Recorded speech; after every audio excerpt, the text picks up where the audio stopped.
Renato was thrilled. The scientists seemed to think he'd put the Sky Ripper together right. But one toad was worried. Yeah, Sky Ripper could tear a hole in existence itself. There are invisible strings that tie the universe together.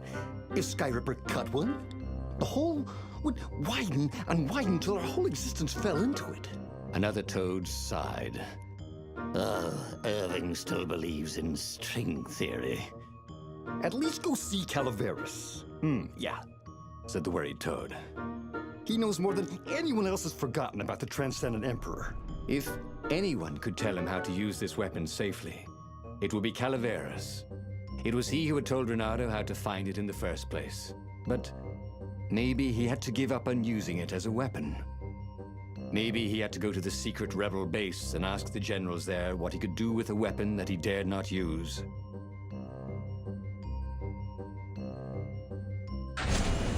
Well, he should have known he'd have to consult Calaveras again. The scientists at the observatory were smart enough. But what did they know of the Transcendent Emperor? He hoped it wouldn't delay him too long. The rebels had scheduled the final battle soon. Every day they delayed risked the exposure of the secret base. And some soldiers were already drifting back to their homes and families. Calaveras would fix the Sky Ripper for him. And then he would win the final battle.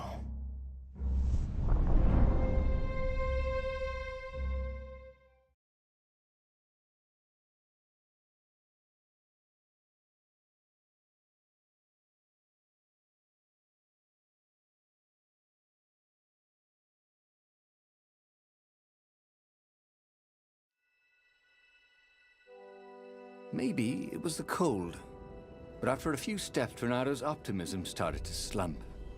What if Calaveras couldn't help? Did Renato dare use the Sky Ripper? Oh, he hated that he had chosen this path. It was so much simpler to rescue friends and attack enemies. Even if some of those friends were more trouble than his enemies, some of those enemies had been friends before and might be lovers after. No, okay, it wasn't all that much simpler. No. Physics made his brain hurt. That, at least, he was sure of.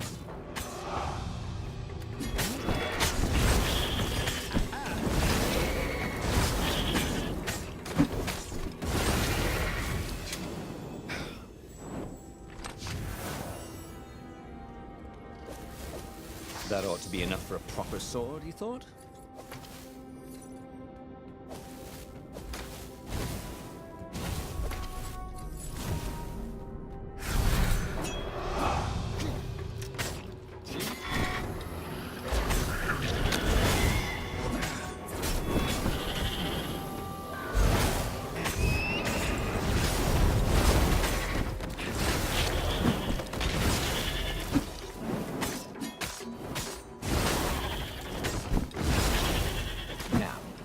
Do.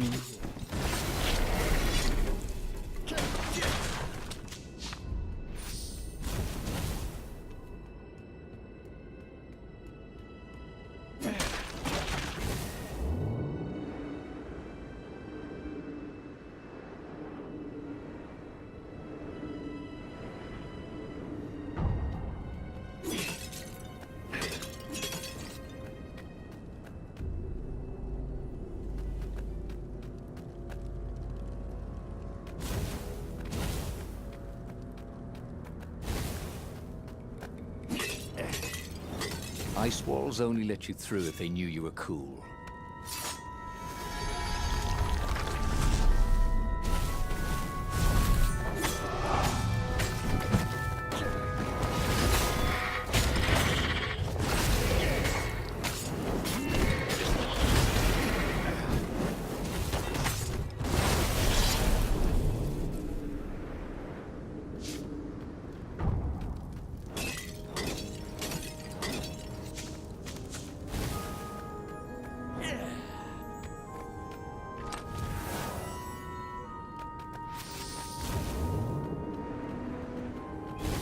This was much easier than free climbing.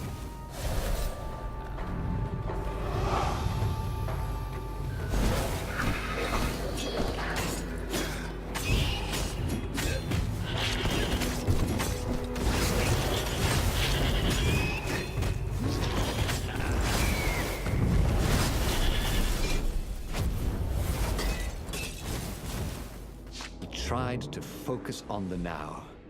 The ravens who seemed everywhere all the time, where did they hatch from? Were there giant raven hatcheries somewhere, or did they have families? Ooh, he didn't want to think about raven mummies raising their darling raven chicks. Yeah, Calvaris would help. He would make Renato feel better about using the Sky Ripper. And then Renato wouldn't have to worry about ravens ever again.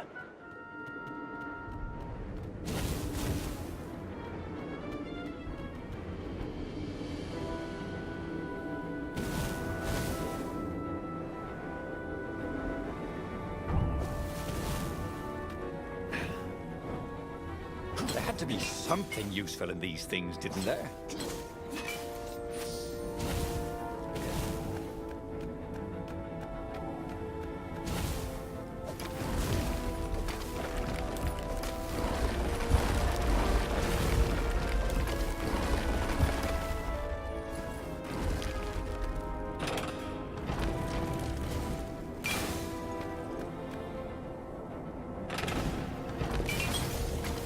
The rebels were counting on Renato. He hoped Calaveras knew what he was doing.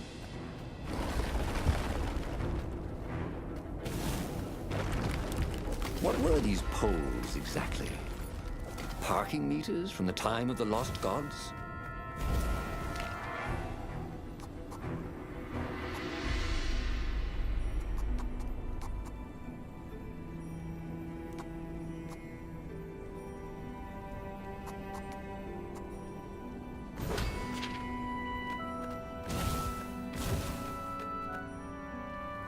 Calaveras had never let him down. Yeah, of course I can make it work better. But when Renato explained about the strings, Calaveras grew thoughtful. Oh, strings, you say? Well, the Arcana do speak of the ties that bind the world. He drew many intricate symbols in the dirt. Yeah, so, according to my calculations, each time you fire, I'm afraid there's a 1 in 120 chance you'll destroy the universe. That's pretty good odds. That's like rolling, what, 21 dice and they all come up 6. What are the odds of that? What? No! It's more like 2.716s in a row. Anyway, with those odds, it won't happen if I use it just once. What? No. That's so not right. Look, each time you use it... Okay, look. Just don't use it ever. At all, okay? All right, I guess. As he sailed away from the mountains, Renato could see clouds darkening. Rain? No. Ships. Imperial ships, swarming thick as bees. This was it. The big battle. They could not afford to lose this one. What if it did not go well? What if he had to use the Sky Ripper? Could he gamble the universe? On the other hand, what were the odds of rolling 21 sixes in a row?